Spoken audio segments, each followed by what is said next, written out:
ನೋಡ್ರಿ, ಇವತ್ತು ಕಳೆದ 10 ವರ್ಷದಿಂದ ಕಾಶ್ಮೀರ ಕಣಿವೆ ಭಾಳ ಶಾಂತಿ ಇತ್ತು. ಇವತ್ತು ಭಯೋತ್ಪಾದಕರು ಪಾಕಿಸ್ತಾನದವ್ರಿಗೆ ಇಡೀ ಒಂದು ಕಾಶ್ಮೀರವನ್ನು ವಿಮೋಚನೆ ಮಾಡ್ತೀವಿ ಅನ್ನೋಂಥ ಒಂದು ಹುಚ್ಚು ಸಾಹಸವನ್ನು ಕಳೆದ 10 ವರ್ಷದ ಹಿಂದೆ ಈ ದೇಶದಲ್ಲಿರುವಂಥ ಮನಮೋಹನ್ ಸಿಂಗ್ ಸರ್ಕಾರ ಇರ್ಬೋದು, ಅದರ ಹಿಂದಿನ ಎಲ್ಲ ಸರ್ಕಾರಗಳಲ್ಲಿ ನಿಯಂತ್ರಣ ಇರಲಿಲ್ಲ. ಇವತ್ತು ಆರ್ಟಿಕಲ್ 370 ತೆಗೆದು ಒಂದು ಶಾಂತಿ ನೆಲೆಸ್ತಾ ಇತ್ತು. ಕಾಶ್ಮೀರ ಜನರಿಗೆ ಈ ಪ್ರವಾಸ ಉದ್ಯಮದಿಂದ ಸಾಕಷ್ಟು ಇವತ್ತು ಆದಾಯ ಆಗ್ತಾಯಿತ್ತು. ಎಲ್ಲರೂ ನೆಮ್ಮದಿಯಿಂದ ಜೀವನ ಮಾಡುವಂಥ ವಾತಾವರಣ ಸೃಷ್ಟಿ ಆಗ್ತಾಯಿತ್ತು. ಇದನ್ನು ಪಾಕಿಸ್ತಾನದಲ್ಲಿರುವಂಥ ಭಯೋತ್ಪಾದಕರ ಏನು ಗುಂಪುಗಳಿವೆ, ಇದನ್ನು ನೋಡೋದಾಗಲಿಲ್ಲ. ಇವತ್ತು ಅಮಾಯಕವಾಗಿ ಪ್ರವಾಸ ಹೋದಂಥ ಕರ್ನಾಟಕ ಸೇರಿ ಉಳಿದ ಎಲ್ಲ ಭಾಗದ ಸುಮಾರು 27 ಜನ ಇವತ್ತು ಈಗ 28 ಆಗಿದೆ. ಇನ್ನು 12-13 ಜನ ಸ್ಥಿತಿ ಗಂಭೀರ ಇದೆ. ಇದು ಭಯೋತ್ಪಾದಕರು ಒಂದು ಹತಾಶರಾಗಿ ಇವತ್ತು ಪಾಕಿಸ್ತಾನಕ್ಕೆ ನೇರವಾಗಿ ಭಾರತದ ಜೊತೆಗೆ ಯುದ್ಧ ಮಾಡುವಂಥ ತಾಕತ್ತು ಧೈರ್ಯ ಇಲ್ಲ. ಈ ರೀತಿ ಕುತಂತ್ರ ಮಾಡಿ ಅಮಾಯಕ ಜನರ ಮೇಲೆ ಗೋಳಿಬಾರ್ ಮಾಡುವಂಥದ್ದು ನಿಜಕ್ಕೂ ಯಾವುದೇ ಧರ್ಮ, ನಮ್ಮ ಧರ್ಮದಲ್ಲಿ ಅಂತರೂ ಇಲ್ಲ ಇಂಥ ಹೇಡಿ ಒಂದು ಕೃತ್ಯ ಮಾಡೋದು.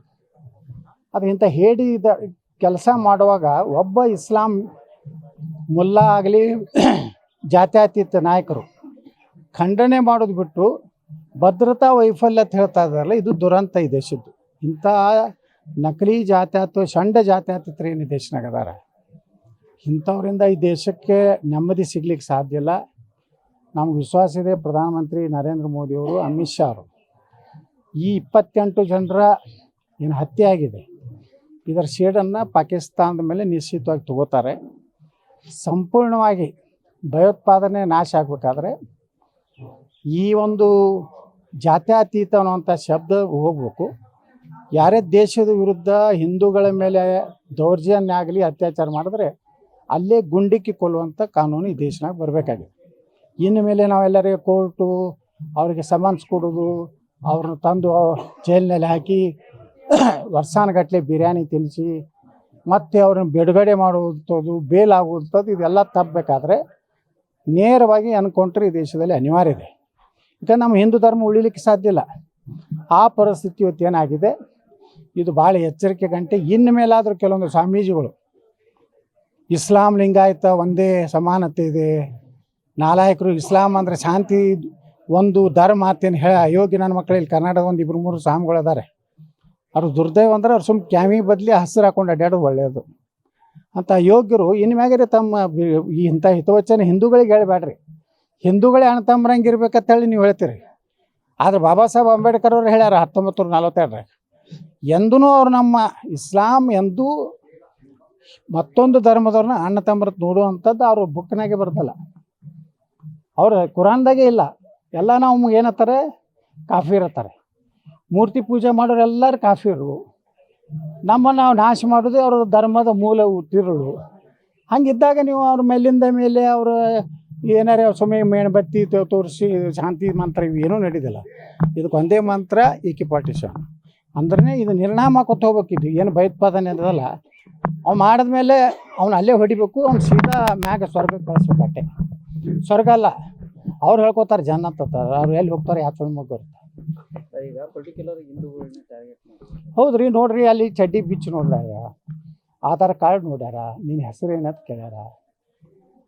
ಇದಕ್ಕೇನು ಹೇಳ್ತಾರೆ ಜಾತ್ಯತೀತರು ಹೇಳ್ರಿ. ಒಂದೇ ಅವತಾಟ ಹಿಡಿದು ಎಲ್ಲರೂ ಹೊಡೆದಿದ್ರೆ ಹೌದಪ್ಪ.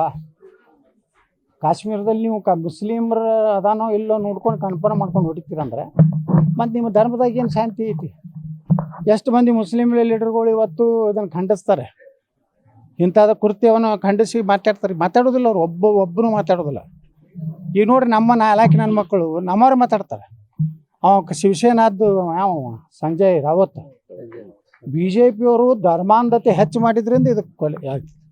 ಬಾಳಾ ಸಾಹೇಬ್ ಠಾಕ್ರೆ ಅಂತ ಒಬ್ಬ ಈ ದೇಶದಲ್ಲೇ ಒಂದು ಕಾಲಕ್ಕೆ ಬಾಳಾ ಸಾಹೇಬ್ ಠಾಕ್ರೆ ಅಂದ್ರೆ ಇಡೀ ಮುಂಬೈ ನಡಕ್ತಿತ್ತು. ಅಂಥವ್ರು ಹೊಟ್ಟೆಯಾಗಿ ಹುಟ್ಟಿದಂಥವ ಔರಂಗಜೇಬ್ ಹುಟ್ಟಿದಂಗೆ ಆಗಿದೆ. ಇದು ದುರಂತದು. ಏನು ಮಾಡೋದು, ನಮ್ಮದು ಹಿಂದೂಗಳದೇ ದುರಂತ. ನಮ್ಮಲ್ಲಿ ಏನಾಗ್ಯವ್ರಿ 106 ಜಾತಿ, ಒಂದು ಜಾತಿ ಸಂಘರ್ಷ. ಇದ್ರ ಲಾಭ ಅವ್ರು ನೋಡ್ರಿ ಎಲ್ಲರೂ ನೋಡ್ರಿ ಇವತ್ತು ಇಲ್ಲೇ ನಮ್ಮದು ಜಾತಿ ಗಣನೆ ಮಾಡ್ಯಾರ. ಮುಸ್ಲಿಮರು ಅನ್ನೋದೇ ಒಂದು. ನಮ್ಮ ಹಿಂದೂಗಳಿಗೆ ಎಷ್ಟು ಹೊಡೆದಾರ ರೀ, ಲಿಂಗಾಯತರಿಗೆ ಎಷ್ಟು ಹೊಡೆದಾರ. ವೀರಶೈವ ಬೇರೆ ಅತ್ತ, ಲಿಂಗಾಯತ ಬೇರೆ ಅತ್ತ.